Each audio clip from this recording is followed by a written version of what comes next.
একটা সময় রান্না বিষয়টাকে আমি খুব বেশি ভয় পেতাম, যদিও রান্না করার অনেক আগ্রহ ছিল, কিন্তু তারপরে মানে তো রান্নাটা কিভাবে শুরু করব, এর প্রসেসিংটা কি, এগুলো ভেবে কিন্তু খুব ভয় পেতাম। কিন্তু আল্লাহর রহমতে এখন আমার রান্না করতে খুবই ভালো লাগে।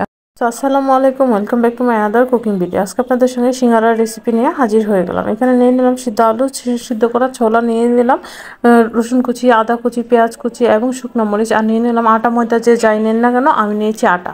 এখন এখানে দিয়ে দেবো স্বাদ মতো লবণ, দিয়ে দেবো সাদা তিল, আপনারা চাইলে স্কিপ করতে পারেন, আপনারা চাইলে এখানে কালো জিরা ইউজ করতে পারেন। আর দিয়ে দেবো আমি রান্নার 2 টেবিল চামচ পরিমাণে তেল, দিয়ে ভালো করে হাতের সাহায্যে এটাকে মিক্সড করে নেবো তেলের সঙ্গে। এখন যে ঘরে থাকা স্বাভাবিক তাপমাত্রার পানি, ওইটা সামান্য পরিমাণে অ্যাড করে একটা ডো তৈরি করে নেব। একবারে একদম পানি দিতে যাবেন না, খুবই অল্প পরিমাণের পানি অ্যাড করতে করতে একটা সফট নরম ডো তৈরি করে নেবেন, এবং এটাকে অবশ্যই আপনারা রেস্টে রাখবেন।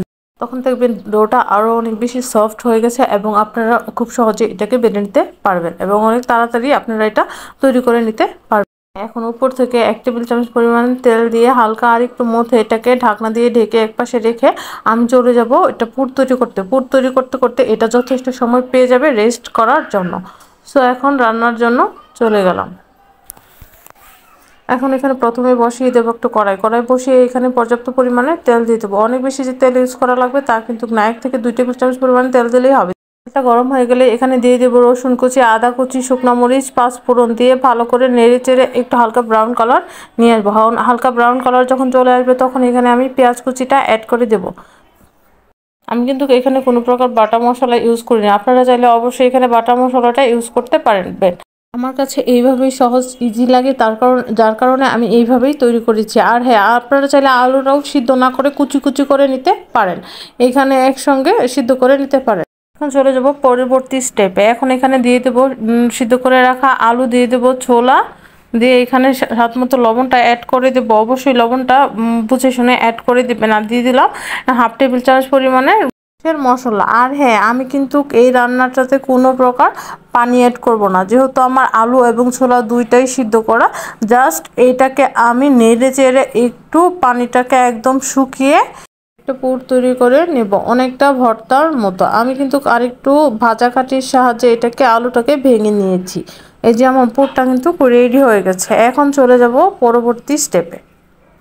এখন এইখান থেকে আপনারা চাইলে অল্প অল্প করে লিচি আকারে ভাগ করে নিতে পারেন। আমি হাতের সাহায্যে হাতের পরিমাণ অনুযায়ী এখান থেকে ডো নিয়ে লম্বা শেপের একটা রুটি বেলে নেব, যেমনটা আপনারা ক্যামেরায় দেখতে পারবেন। বাসায় এটা তৈরি করে আপনারা দীর্ঘদিন ডিপ ফ্রিজে সংরক্ষণ করে রাখতে পারবেন, বা হঠাৎ করে বাসায় যখন কোনো গেস্ট চলে আসবে তখন আপনারা ডিপ ফ্রিজ থেকে খুব সহজে এইগুলো বের করে ফ্রাই করে জাস্ট দিয়ে দিতে পারবেন। এনাফ, আর কোনো কথা হবে না।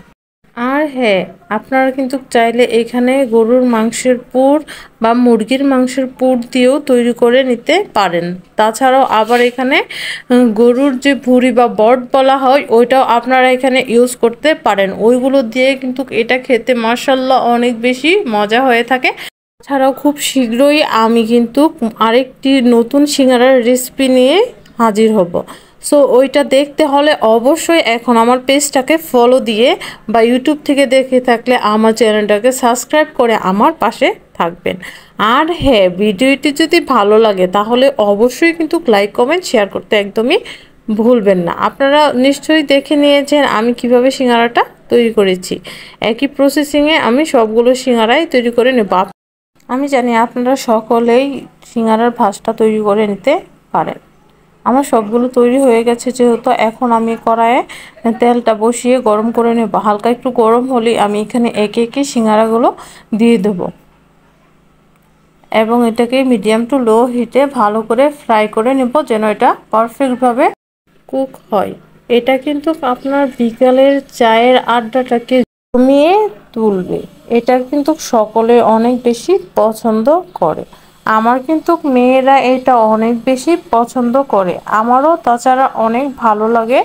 আমি কিন্তু এইগুলো বানিয়ে ডিপ ফ্রিজে সংরক্ষণ করে রেখে দিই, যখন বৃষ্টি পড়ে বা বিকেলে চায়ের সাথে এটাকে সার্ভ করি। ব্যাস, বিকেলের যে সময়টা আমার জমে একদম ক্ষীর হয়ে যায়। আর মেহমান আসলে তখন তো আমার কোনো টেনশনই থাকে না, জাস্ট ডিপ ফ্রিজ থেকে বের করে তেলে ফ্রাই করে সার্ভ করে দিই। সো আজকের ভিডিওটি আপনাদের কাছে কেমন লেগেছে, আশা করি ভালো লেগেছে। যদি ভালো লাগে তাহলে অবশ্যই আমার পাশে থাকবেন।